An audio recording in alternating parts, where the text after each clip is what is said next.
നമുക്ക് എപ്പോഴാണ് അസുഖങ്ങൾ വരുന്നത്? നിങ്ങൾ ഇത് ചിന്തിച്ചിട്ടുണ്ടോ? നമ്മുടെ മനസ്സ് സന്തോഷമാകാതിരിക്കുകയും നമുക്ക് പല രീതിയിലുള്ള മാനസിക പ്രയാസങ്ങളിലൂടെ കടന്നു പോവുകയും ചെയ്തതിന് ശേഷമാണ് പലപ്പോഴും നമുക്ക് അസുഖങ്ങൾ വരുന്നത്. ഇത് നിങ്ങൾ ശ്രദ്ധിച്ചിട്ടുണ്ടോ? അതുകൊണ്ട് തന്നെ ജീവിതത്തിൽ എന്ത് പ്രയാസങ്ങളും എന്ത് പ്രതിസന്ധികളും വരുമ്പോഴും അതിനെ സന്തോഷത്തോടും സമാധാനത്തോടും കൂടി നാം നേരിടേണ്ടതുണ്ട്. എങ്ങനെയെന്ന് വെച്ചാൽ, സങ്കടം വരുമ്പോൾ കരയുകയും സന്തോഷം വരുമ്പോൾ ചിരിക്കുകയുമാണ് ചെയ്യേണ്ടത്. അതുപോലെ തന്നെ പ്രയാസം വരുമ്പോൾ അതിനെ പക്വതയോടെ നേരിടുകയും ആ പ്രയാസങ്ങളെ നമ്മുടെ ഉള്ളിലേക്ക് എടുക്കാതെ നമുക്കുണ്ടാവുന്ന വികാരങ്ങളെ റിലീസ് ചെയ്തുകൊണ്ട് നാം മുന്നോട്ട് പോകുമ്പോൾ നമുക്കൊരു പ്രയാസങ്ങളും ഇല്ലാതെ, നമുക്കൊരു അസുഖങ്ങളും ക്രിയേറ്റ് ചെയ്യാതെ തന്നെ നമ്മുടെ ജീവിതത്തെ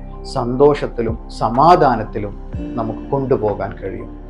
അത്തരം കൊണ്ടുപോകുന്നവരുടെ കൂട്ടത്തിൽ നിങ്ങൾക്കും എത്താൻ കഴിയട്ടെ എന്ന് ഞാൻ ആശംസിക്കുന്നു. Thank you.